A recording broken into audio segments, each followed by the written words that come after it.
Монгол Улсын засгийн газар дөнгөж сая хуралдаж эрүүл хүүхэд үндэсний хөтөлбөрийг баталлаа. За энэ хөтөлбөр бол ирээдүйд үүсэх эрсдлээс хамгаалсан маш чухал үндэсний хөтөлбөр гэж үзэж байгаа. Өнөөдөр 18 хүртэлх насны хүүхдүүдийн маань 84-өөс 96% нь шүд цоорох өвчтэй байна.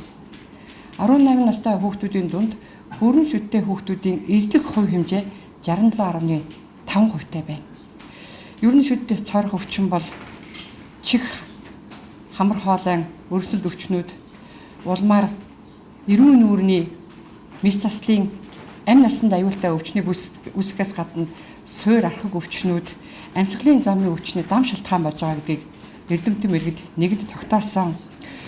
Өнөөдөр нөхцөл байдал ийм ноцтой байгаа учраас Монгол Улсын засгийн газар 2019 оноос эхлэн 5 жилийн хугацаанд үндэсний хөтөлбөр 50 тэрбум төгрөгийн төсөвт багтаан хэрэгжүүлж 2-оос 12 насны хүүхдүүдэд эрүүлжүүлэх ийм үйл ажиллагааг явуулах гэж байна. За үүнд бол 2-оос 12 насны 625 мянган хүүхэд маань 725 мянган хүүхэд маань хамрагданаа. За үүний үр дүнд бол бид нар 2022 он гэхэд ер нь бага насны хүүхдүүдэд үндсэндээ шүд цоорох өвчнөөс урьдчилан сэргийлэх ийм боломж бүрдэнэ. Мэдээч хэрэг шүд гэдэг бол хүний нүдэнд ил байдаг, хувь хүнээс ихээхэн хамаардаг, эцэг эхчүүдээс хамаардаг ийм асуудал. Гэхдээ нэгэнт өнөөдөр манай хүүхдүүдийн маань шүд цоорох өвчний нөхцөл байдал ийм байгаа учраас засгийн газар төсвийн хөрөнгөөс хүүхдүүдэд эрүүлжүүлэх ийм үйл ажиллагааг хийх гэж байна.